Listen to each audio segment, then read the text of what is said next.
Magandang morning mga boss. Ania na usab kita sa laing adlaw nga kita magapadayon sa ato ang pagkinabuhi. Og dalaygon ang Dios nga kanunay nga nagaatiman kanato og nagahatag sa tanan nga atong gikinahanglan. Hilabi na sa kusog kabaskog nga ato ang magamit alang sa pagpadayon nato sa pagpanikay-sikay sa matag adlaw. Mga boss, aduna ako'y pangutana diha kaninyo. Sa unsa man nga butang nahapokus ang inyohang kaugalingon, ang inyohang pagkinabuhi.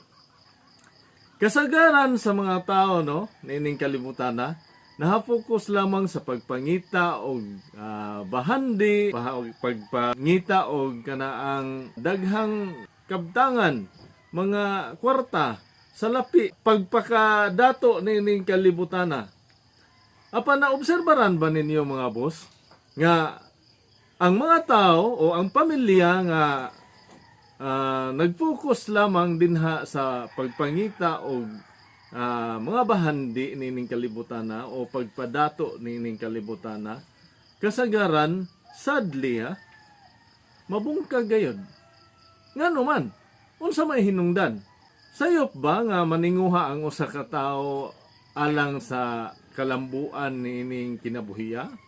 Sayop ba nga maninguha ta nga mo lambo ang ato ang pagkinabuhi? Dili kini sayop nga maninguha kita alang sa kaayuhan sa ato ang pamilya o sa kalambuan sa ato ang pamilya mga boss. Kano sa aman kini mahimong sayop? Mahimo lamang kining sayop kung imuha na nga i-focus ang imuhang kaugalingon diha lamang. Imuha nang higugmaon ang mga bahandi labaw kaysa ato ang Dios. Kung imuhang i-focus lamang ang imuhang kaugalingon diha sa imuhang pagpaningkamot alang sa mga bahandi nining kalibutan na, mahitabo gayud nga mahisalaag ka. Ngano man, unsa man ang giingon sa kasulatan mahitungod sa bahandi nining kalibutan na. Kung ato bitong basahon diha sa unang Timoteo, Kapitulo 6, versikulo 9, ngadto sa 10, mga boss, ang pulong sa Dios nagiingon, apan kadtong buot madato, mahiagom sa tentasyon og malitag, sa daghang mga binuang, og makadaot, nga mga tinguha, nga maoy makabanlod sa tao, ngadto sa kaalautan, og kalaglagan. Kay ang pagkamahigugmaon sa salapi, maoy tinubdan sa tanang pagkadautan. May mga tao nga tungod sa kadako sa ilang tinguha, nga masapian, nahimula gihinuon sa pagtuo og nahiagom sa daghang mga kagulanan. Mao kini ang pulong nga giingon sa Dios dinhi mga boss, kung kita magtinguha lamang sa mga bahandi nining kalibutan na.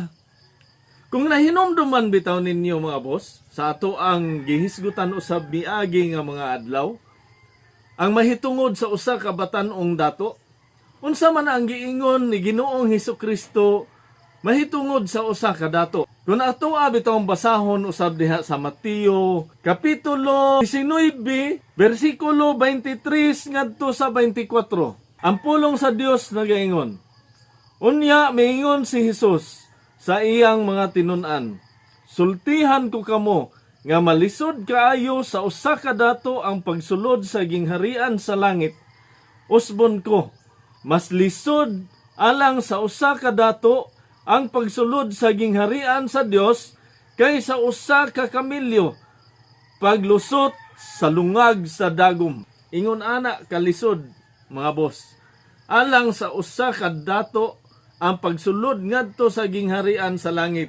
Ngano man, tungod kay kung ang iyahang focus mao na lamang ang pagpakadato sa mga bahandi nining kalibutan na, sa gikaingon pa sa ato ang gibasa diha sa unang Timoteo Kapitulo 6 mga boss, nga kung ang usa ka tawo magtinguha sa kadato nining kalibutan na, mahiagom gayud siya sa tentasyon sa tanang pagpakasala. Tungod kay mahitabo gayud nga mas higugmaon niya ang bahandi nining kalibutan na kaysa Dios. Unsa man ang giingon di ay diha sa balaang kasulatan mahitungod niining bahandi. Ang giingon sa pulong sa Dios dinha sa Mateo Kapitulo 6 versikulo 24 mga boss. Nagaingon ang pulong sa Dios dinha. Dili mahimo nga ang usa ka tawo magpaulipon sa duha ka agalon. Kay mahitabo gayud nga iyang dumtan ang usa ug ang usa iyang higugmaon. Uunungan niya ang usa ug ang usa iyang tamayon.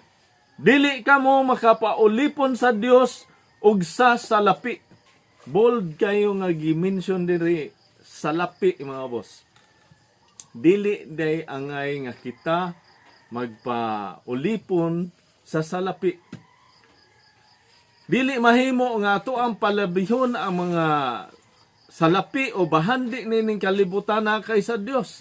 Kaysa atong pagtinguha sa Dios. Unsa man day ang giingon sa kasulatan? Sa unsang paagi nga kita magtinguha? Di ba?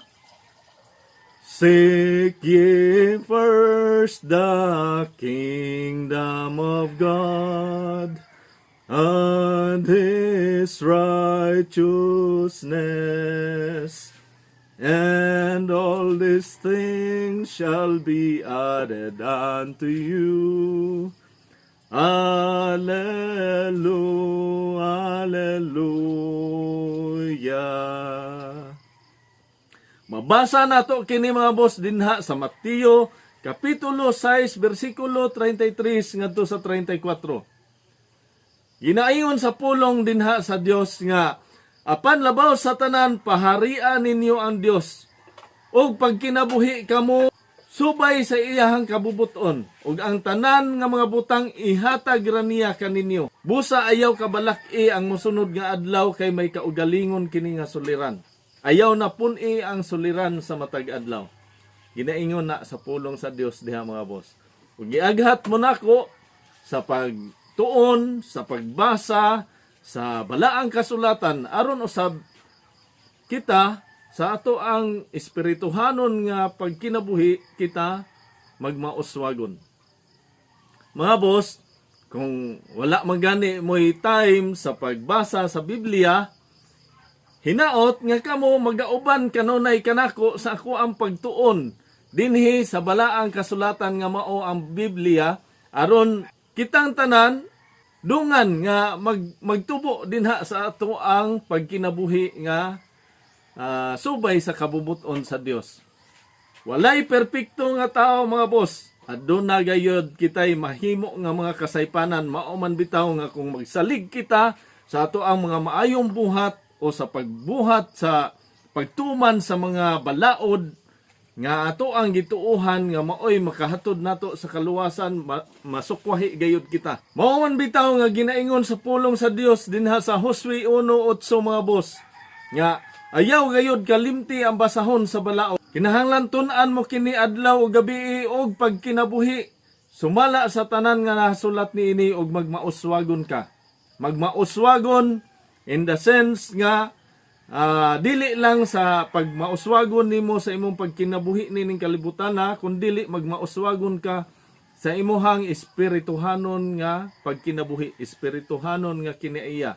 Tungod kay ang tao mabuhi dili sa pan lamang kundi sa matag pulong usab nga mugawas sa baba sa Dios. Nga ginaingon dinha sa Mateo Kapitulo 4 versikulo 4 mga boss.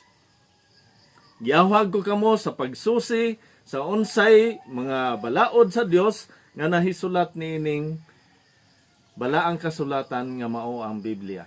Mga boss, hinaot nga nakatabang kaninyo kining ako ang gi-share kaninyo karon o hinaot nga ang Dios magapanalangin kaninyo samtang kamo magapadayon sa inyohang mga gimbuhaton o hinaot nga siya magahatag kaninyo og pagtuo sa matuod nga mensahe sa maayong balita nga naghatag og kaluwasan pinaagi sa pagtuo diha kang Hesukristo.